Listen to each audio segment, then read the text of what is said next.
Hi, hello, my name is Gomer Joseph. Happy New Year, everyone. I hope you've all been having a great day so far. Welcome back to another True Crime Tuesdays video. If you are new, I welcome you.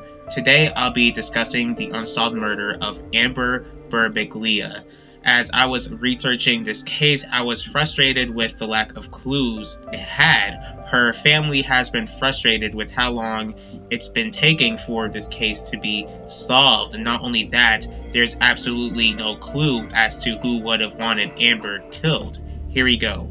Amber was born on July 16th, 1989 in Poughkeepsie, New York, to parents Peter and Michelle Berbiglia, who would later on divorce. Amber did have siblings. She had a sister named Amanda, a brother named Jeremy, and two stepbrothers named Chris and Philip. People have described Amber as someone who was a social butterfly, silly, always joking around, someone who was never malicious, intentionally wanted to help others, loved music, and sort of a troublemaker in her childhood. People have also described Amber as creative, which caused her to want to become a fashion designer, and since she wanted to become a fashion designer, she decided to study abroad in London at a design school. After finishing her international studies, Amber did return back home. On May 3rd, 2013, Amber was 23 at the time. Amanda, her sister, would get a phone call from her aunt's husband stating the worst news that she could have possibly gotten. This news was a complete devastation and a surprise to Amanda. She was told that Amber was shot and killed, which was, of course, again, a complete shock and brought so much devastation to Amanda and the rest of the family. Amber was found dead under a freeway underpass near her car in the middle of the day. Since Amber's murder was a complete shock, and since she didn't have any known enemies, everyone wondered who would have wanted Amber dead. Like later on in the investigation, everyone will find out that Amber wasn't even shot, but in fact, she was beaten to death, and that the marks on her body showed how she was fighting till the end. And I just can't imagine how, her last moments could have been. Like, you have somebody who's trying to take your life, and you're really doing your best to preserve your life, but unfortunately, she was unable to preserve her own life.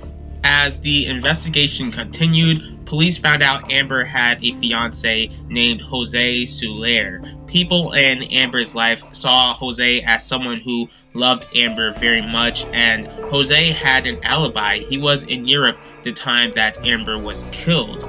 Further on in the investigation, police were looking through surveillance cameras of Amber paying her cable bill a mile away from where she was killed.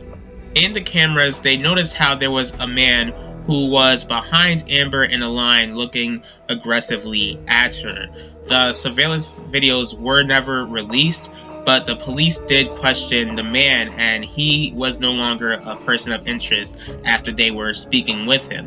While investigators were looking more into the surveillance cameras, they caught a video of Amber's car on a highway with an unknown dark figure in the passenger seat. A few months later, the case would grow cold. The family believed that the cops basically gave up with the lack of clues in the case.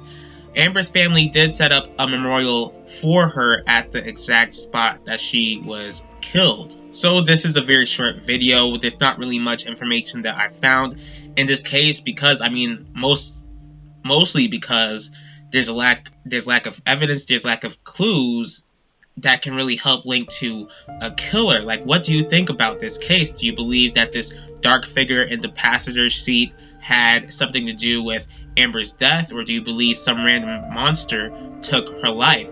Please feel free to share your thoughts in the comments section. It's been 6 years since Amber's life was senselessly taken away from her. Like, those who loved her lost this great joy and light in their lives. Like, it wasn't as if this was some robbery gone wrong. All of Amber's belongings were on her. Someone was set on killing this woman for some reason, and even though we don't know who killed Amber and why, the God that I serve, the God of the Bible, knows and sees all things, and he will make sure that justice is served, since he is a God of justice. I thank you all so much for taking the time in your day to watch this video, and please, I implore you to actually do your own research with this case. If you did like this video, please hit the like button. Once again, if you do have any thoughts, please leave your thoughts in the comment section. And if you'd like to see more videos from me, please feel free to subscribe and click the bell to be notified about the next video. If there's a certain true crime case that you'd like me to cover, please let me know. I'll see y'all next time for True Crime Tuesdays. I'll talk to y'all later.